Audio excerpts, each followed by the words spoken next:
News में नकली नोटों की छपाई की खबरें तो आपने बहुत सुनी होंगी, लेकिन क्या आपको पता है कि आखिर भारत सरकार के द्वारा असली नोटों को कैसे छापा जाता है, कहां कहां पर होती है इनकी छपाई और इसको छापते वक्त किस खास इंक का प्रयोग किया जाता है, जो कि नकली नोट छापने वाले लोगों के पास नहीं होती और इसी से हो जाती है असली और नकली की पहचान। अगर आपको भी जानना है नोटों की छपाई का पूरा प्रोसेस तो हमारे साथ वीडियो में एंड तक बने रहिएगा, क्योंकि यहाँ हम आपको इन नोटों की प्रिंटिंग का पूरा प्रोसेस पूरे डिटेल में बताने वाले हैं।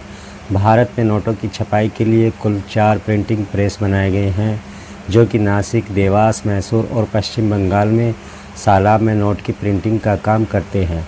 यहाँ पर देवास की बैंक नोट प्रेस और नासिक की करेंसी नोट प्रेस वित्त मंत्रालय के अधीन काम करने वाली security printing and meeting corporation of India के अंतर्गत काम करती है, जबकि मैसूर और सल्बोनी के प्रेस भारतीय रिजर्व बैंक की सब्सिडियरी कंपनी भारतीय रिजर्व बैंक नोट मुद्रण प्राइवेट लिमिटेड के अधीन काम करती है। नोट को बनाने में एक खास तरह के इंक का इस्तेमाल किया जाता है, जिसे स्विट्जरलैंड की कंपनी बनाती है। यह कंपनी सिर्फ भारत ही नहीं बल्कि और भी कई देशों में इनका निर्यात करती है।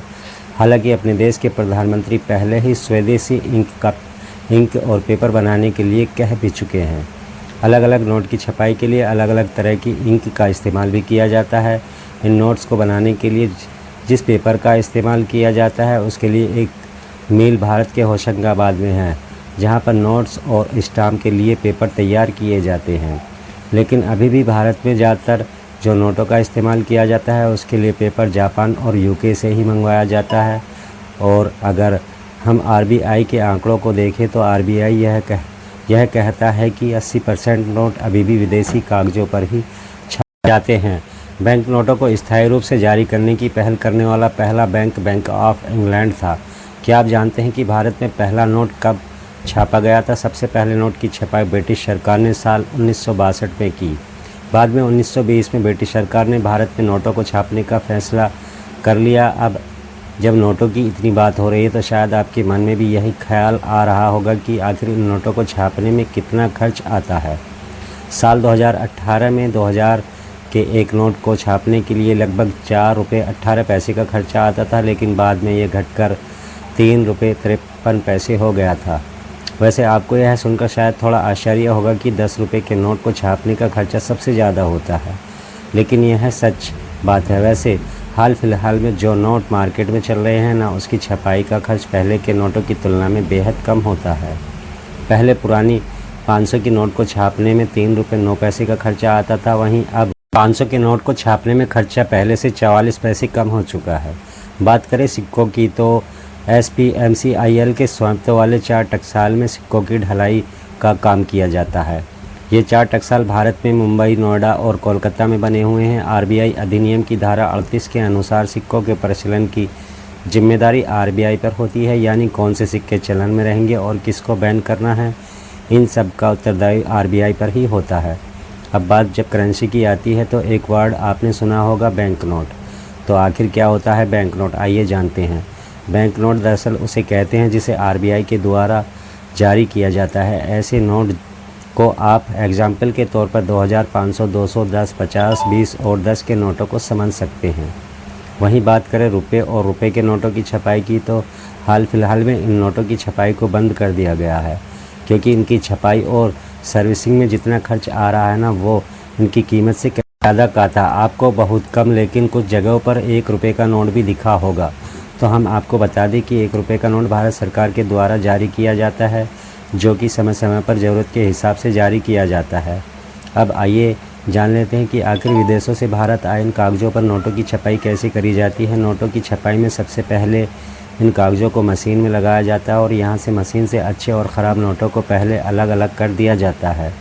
अब बारी आती है इन नोटों पर नंबरिंग करने की, जिसके लिए इन नोट्स पर नंबर्स डाले जाते हैं। जब यह प्रोसेस कंप्लीट हो जाता है तो इसमें से एक नोट को लेकर चेक किया जाता है कि सब कुछ ठीक प्रिंट हुआ है या फिर नहीं। अगर आपके दिमाग में यह ख्याल आता है कि आखिर ख़राब नोटों का क्या होता होगा, तो इन ख़राब हो चुके नोटों को बैंक में जमा करवा दिया जाता है, जहां से इन ख़राब नोटों को बैंक के द्वारा मुख्यालय में भेज दिया जाता है। यह ख़राब हो चुके नोटों की चेकिंग करी जाती है। और इन नोटों की जगह पर नए नोटों को छापा जाता है। वैसे अब नोटों की छपाई तो हो गई, लेकिन एक सवाल यह भी आता है कि आखिर यह लोगों तक पहुंचाया कैसे जाता है। दरअसल आरबीआई के पूरे देश में अलग अलग शहरों में ऑफिस से सूट को पहुंचाया जाता है और इसके बाद बारी आती है नए नए नोटों की अलग अलग बैग्स में सर्कुलेट करने की, जहां से यह नोट आम जनता तक पहुंच पाता है। अब नोटों की छपाई में एक जो सबसे इम्पोर्टेंट बात होती है ना, वो यह है कि क्या कोई ही देश जितना चाहे उतने नोटों की छपाई कर सकता है।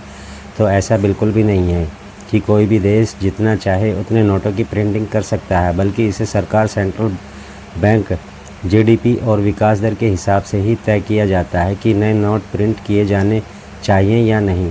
साथ ही में एक बार में कितने नोट छापे जाने चाहिए यह भी देखना और तय करना आरबीआई का ही काम होता है। सबसे पहले यह चेक किया जाता है कि मिनिमम रिज़र्व कितना है उस देश के पास। उसके बाद ही नोटों की छपाई का काम शुरू किया जाता है। भारत में यह प्रणाली 1957 से शुरू हुई। आरबीआई को यह अधिकार होता है कि वह अपने रिज़र्व में हमेशा 200 करोड़ की संपत्ति ही रख सकता है और इसके बाद ही आरबीआई सरकार की परमिशन के बाद नोट छाप सकती है। चलिए, यहाँ तो आपने समझ लिया कि नए नोट कब छापे जाने चाहिए, लेकिन अब एक बात यह भी समझ लेते हैं कि आखिर यह बात पता कैसे चलती है कि नए नोट छाप लेने चाहिए। तो ऐसा नहीं है कि इसे सरकार या आरबीआई के द्वारा कभी भी छापा जा सकता है, बल्कि इसके लिए भी कुछ ज़रूरी गाइडलाइंस होती हैं। जैसे अगर बात सिक्कों की करें तो भारत के नए सिक्कों की ढलाई का काम रिज़र्व बैंक ऑफ इंडिया के द्वारा करवाया जाता है। वहीं बात करें अगर नोटों की, तो 1 रुपये का नोट ही सिर्फ इंडियन गवर्नमेंट के द्वारा प्रिंट किया जाता है, जबकि बाकी के नोट आरबीआई के द्वारा छापे जाते हैं। लेकिन यहाँ भी आरबीआई के हाथ बिल्कुल स्वतंत्र नहीं होते। वैसे आरबीआई चाहे तो 10,000 तक के नोट छाप सकता है, लेकिन उससे बड़ी नोट छापने के लिए आरबीआई को भारत सरकार की परमिशन लेनी पड़ती है। आरबीआई सबसे पहले उन तमाम कारणों को देखता है और समझता है, जिसके बाद उसे लगता है कि अगर सच में नए नोट छापने की ज़रूरत है तो उसी के अनुसार वह भारत सरकार से परमिशन मांगता है। यहाँ पर सरकार का रोल बनता है कि सभी पैरामीटर्स को ध्यान में रखते हुए आरबीआई से सलाह मशवरा करना और उसके बाद आरबीआई को नए नोट छापने की परमिशन देना, जिसके बाद नए नोटों की छपाई का काम शुरू हो जाता है। अब आइए यह समझते हैं कि अगर किसी देश में बिना किसी गाइडलाइंस को फॉलो किए और कुछ ज़रूरी मूल्यों का निर्धारण किए बिना अगर नोट्स छाप दिए जाते हैं तो फिर क्या होगा। अगर ऐसा किया जाता है तो उससे उस देश की गरीबी तो दूर नहीं होगी, उल्टा उस देश की करेंसी ज़रूर डिवैल्यू हो जाएगी। इससे उस देश की अर्थव्यवस्था धड़ाम करके नीचे आ सकती है। साथ ही वहाँ पर महंगाई भी काफ़ी हद तक बढ़ जाएगी, क्योंकि अगर सरकार के द्वारा बिना कुछ नियमों का पालन किए बिना ज़्यादा नोट छापे दिए जाएंगे तो लोगों के पास पैसे तो ज़्यादा हो जाएंगे, लेकिन उनकी ज़रूरत के हिसाब से सामान तो उतना ही रहेगा। ऐसे में जिसके पास बहुत ज़्यादा पैसे होंगे वो दुगनी कीमत देकर भी अपनी ज़रूरत का सामान खरीदने की कोशिश करेंगे, जिस वजह से सामान की कीमत बढ़ जाएगी और बाज़ार में महंगाई भी बेवजह बढ़ जाएगी। और यही वजह भी है कि किसी भी देश में सरकार कुछ ज़रूरी मूल्यों के आधार पर ही करेंसी नोट को छापने का काम करती है। तो अगर अब तक आप भी ऐसा सोचते थे कि कोई भी देश जितना चाहे उतना नोटों की छपाई करके अपने देश की गरीबी को दूर कर सकता है, तो ऐसा बिल्कुल भी नहीं होता। यह बात आपको कुछ अच्छे से समझ आ गई होगी। तो उम्मीद है नोटों की छपाई से लेकर उससे जुड़ी कुछ छोटी बड़ी जानकारियाँ आपको पता चल गई होंगी। अगर वीडियो पसंद आया तो इसे लाइक करके अपने फ्रेंड्स और फैमिली के साथ शेयर करना बिल्कुल ना भूलें। आज की इस वीडियो में इतना ही। मिलेंगे आपसे अगली वीडियो में फिर एक नए टॉपिक के साथ। तब तक के लिए धन्यवाद।